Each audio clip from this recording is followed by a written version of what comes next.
দুদিন ব্যাপী short hand cricket প্রতিযোগিতার আয়োজন করল গাজনা নবীন সংঘ ক্লাব। সোমবার পশ্চিম মেদিনীপুর জেলার নারায়ণগড় ব্লকের বেলদার গাজনাতে 16টি দল নিয়ে দুদিন ব্যাপী শর্ট হ্যান্ড ক্রিকেট প্রতিযোগিতার আয়োজন করা হয়। এদিন এই ক্রিকেট প্রতিযোগিতার উদ্বোধন করেন নারায়ণগড় বিধানসভার বিধায়ক সূর্যকান্ত অট্ট।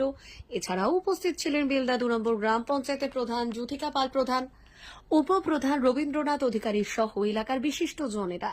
বেলদা সহ আশেপাশের এলাকার 16টি দল অংশগ্রহণ করেছে এই ক্রিকেট প্রতিযোগিতায় প্রথম পুরস্কার হিসেবে থাকছে নগদ 10,000 টাকা ও সুদৃশ্য ট্রফি এবং দ্বিতীয় পুরস্কার হিসেবে থাকছে 8,000 টাকা ও সুদৃশ্য ট্রফি।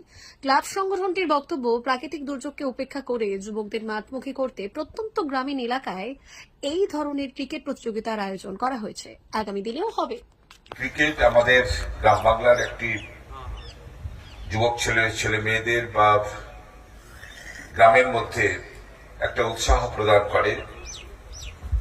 শুরুতে হয়তো যতটা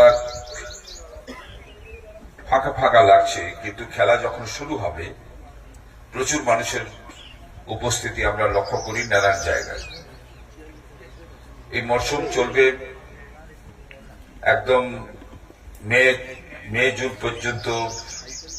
এই খেলার উৎসব আমাদের গ্রাম বাংলার প্রত্যেকটি জায়গাতেই এই 3-4 মাস ধরে চলে। পূর্বে গাজনা এই এলাকায় এত উদ্যোগ আমি ছেলেদের মধ্যে লক্ষ্য করিনি। এখানকার প্রান্তিক মানুষের সংখ্যা অনেক বেশি, নানানভাবে তারা কাজে ব্যস্ত থাকেন।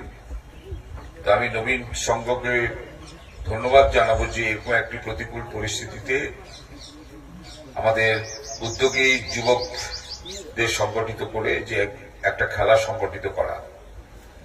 সামাজিকভাবে একটা সমাজ ডেভেলপমেন্ট হয়, একটা সমাজ সুন্দরভাবে গড়ে ওঠে, সেটা এই ধরনের কিছু স্বেচ্ছাসেবী সংগঠনের নানান সামাজিক কাজকর্ম বা সামাজিক উদ্যোগের মধ্য দিয়ে। তো আমি বলবো, যেমন একটা ক্রীড়া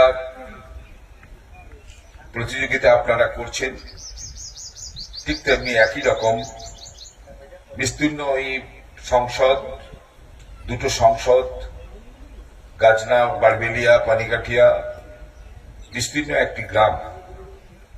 এই সার্বিক আমাদের সরকার, মামাটি মানুষের সরকার যেভাবে ডেভেলপমেন্ট করার চেষ্টা করছেন, সেই ডেভেলপমেন্টের ক্ষেত্রেও আপনাদের পরামর্শ, আপনাদের হস্তক্ষেপ বা আপনাদের অগ্রণী ভূমিকা থাকলে পরে আরো সুন্দর হয়।